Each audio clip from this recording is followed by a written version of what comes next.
بسم الله الرحمن الرحيم، الصلاة والسلام على أشرف المرسلين. معك الأخ ميرفي محمد رضا، أمين الفرع النقابي لمديرية أملاك الدولة والحفظ العقاري لولاية سيدي بالعباس.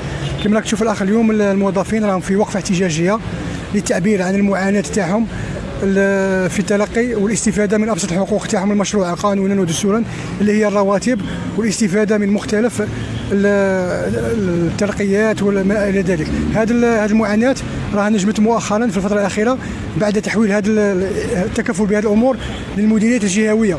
هذه المديريات الجهوية اللي ما راهاش جاهزة لا من ناحية التأطير البشري لا من ناحية الوسائل المادية باش تتكفل بهذه الأمور. حنا باختصار المطلب تاعنا الرئيسي من هذه الوقفة هو هذه الأمور تعاد إلى المديريات الولائية.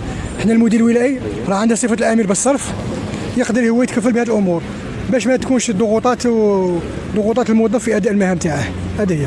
السلام عليكم، الصلاة والسلام على أشرف المرسلين. في يوم 17 من شهر جانفي 2023 نقوم بوقفة احتجاجية أمام دار المالية عمال أملاك الدولة والحفظ العقاري لولاية سيدي بالعباس، وهذا من هذا المنبر نناشد والي ولاية سيدي بالعباس على رأسهم والمدير الأملاك الوطنية والمدير الجهوي لولاية تلمسان المدير الولائي لولاية سيدي بالعباس، نناشده بالاهتمام بالفئة التي أدمجت من سنة 2019 ونطالب بتسديد شفيرة الرواتب خلال تفوق سنة، ونناشد بالمخلفات المالية. وشكرا. بسم الله الرحمن الرحيم.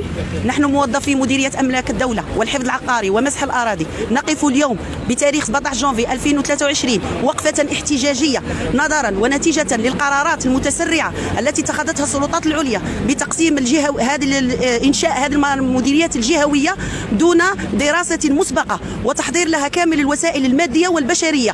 لو كان نشوفوا يا أخي ما كان لا مقرات للمديريات الجهوية، لا تعيين مدراء جهويين، لا فقط داو لنا الخلصه والمكتب تاع المستخدمين وكلش على المديريات الجهويه، وهذا ما اثر علينا بالسلب نتيجه للتاخرات في صب الرواتب الشهريه، وهذا ما يعاني منه الموظف ونظرا لغلاء المعيشه.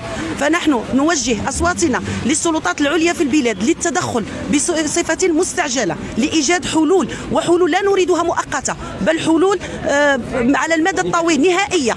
ونطالب بإرجاع المكتب الميزانية والمستخدمين على المستوى الولائي والإسراع في صب الرواتب وجميع التأخرات من علاوة المردودية للثلاثي الرابع والأخير لسنة 2022 والرابيل تاع شهرين جانفي وفيفري لسنة 2022 اللي مازال ما خلصناهمش.